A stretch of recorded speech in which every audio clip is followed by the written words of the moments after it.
Squiggly Squirrel Down at the Dump. Chapter 6. The Plan. Without another word, Gaetano started running along the riverbank. Faster and faster he ran until he found the spot he was looking for. Then he leaped so high into the air that he seemed to be flying. Up, up, up he went until it seemed he was frozen in midair. Edgar had suddenly surfaced and shot like a cannon towards where Gaetano was flying through the air, but, like a ballet dancer, Gaetano landed gently on his feet on the other bank, just out of Edgar's reach. The alligator stretched out across the river with his snout just a few feet from where Gaetano had landed and seemed to be getting ready to charge forward. Then Gaetano started teasing Edgar by running up close to the bank, then hurrying away. Edgar was moving faster and growing very angry and was concentrating on the little raccoon's every move. Moving towards Gaetano, he opened his huge mouth, showing his long, pearly white teeth, then slammed it shut just as the raccoon once again danced quickly away. Now Gaetano began breakdancing right on the riverbank, leaping into the air, then landing on his back and spinning, turning flips, crossing one hind leg over the other, then skipping back and forth, and sometimes putting his front leg stiffly on the ground and running around it. "Oh dear, he's lost his mind," said Marigot. Gaetano ran up and boldly slapped Edgar on the snout, quickly leaping back. The huge alligator angrily opened his mouth as wide as he could, taking a huge leap forward, ferociously slamming his mouth shut, almost catching the little raccoon. That was the signal. Squiggly gulped, took a deep breath, and running as fast as he had ever run in his life, he sped up Edgar's tail and along his back. As he started up the alligator's head, Edgar realized what was happening. Just as Squiggly ran between the monster's eyes and towards his snout, Edgar threw his head back and opened his mouth wider than ever. Squiggly flew between the flaring nostrils and leaped forward as hard as he could, but he went straight up in the air and not towards the other bank. With his arms and tail waving about, Squiggly started to fall backwards towards Edgar's waiting jaws. Reaching out, he suddenly felt a twig, and grabbing for it with all his might, he hung on for dear life. Squiggly found himself dangling precariously just above the white mouth of the alligator. Edgar was snapping and snorting and seemed to be standing up in the river, with his teeth just inches from Squiggly. He was so close his hot breath was blowing the hair on the small squirrel's tail. Squiggly could feel his hand slipping from the branch. Edgar snapped at the squirrel's tail again, this time just grazing it and pulling out the hair at the very end. Squiggly reached out with his other hand and was finally able to get a better grip on the branch. Gradually he managed to pull himself out of Edgar's root. The small group on the other bank had all been holding their breath, watching Squiggly's narrow escape.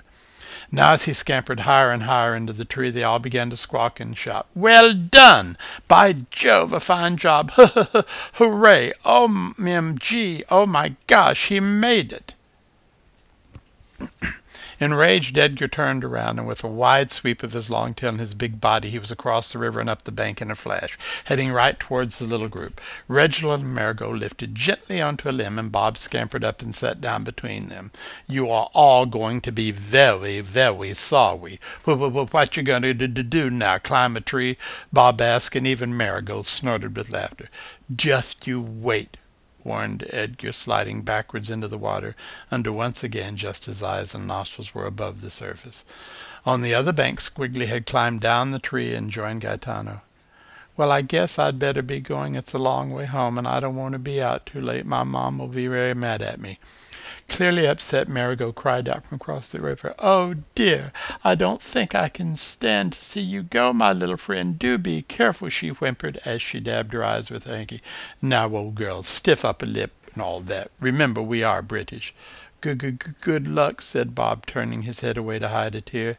"Thanks," said Squiggly sadly. "I don't know how I'd ever gotten home without your help. You too, Tish." "Sure, kid," said the tortoise, looking down as she seemed to be concentrating her phone.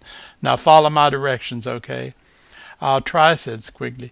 "Geez, Pete, can we go already? I ain't got all day here." "We?" asked Squiggly. "Yeah, that's right. I'm going with you. I can't trust you to do it right by yourself." "Oh, okay," said the little squirrel, feeling better already. He was very happy that Gaetano was going with him to find his way home. "Stick by me," Gaetano said as they hurried along the river bank.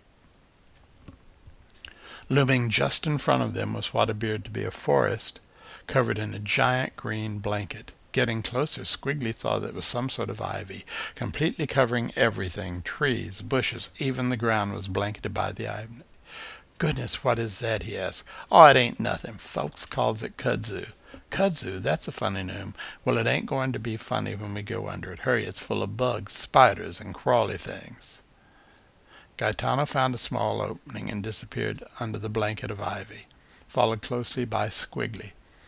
It wasn't as dark as Squiggly thought it was going to be. Everything under the green blanket of kudzu was dead or dying. Small shafts of light were everywhere as the sun lit the maze of dead brush and weeds. They were trying to avoid the large spiders in their webs, but there were also centipedes, salamanders, palmetto bugs, and all sorts of other things slithering and crawling on the ground. "Growl!" Squiggly nearly jumped out of his sneakers when a giant bullfrog leaped into view. "Croak!" It groaned again as it went busily about, lashing out with its long tongue and snatching creatures from the ground back into its smiling mouth.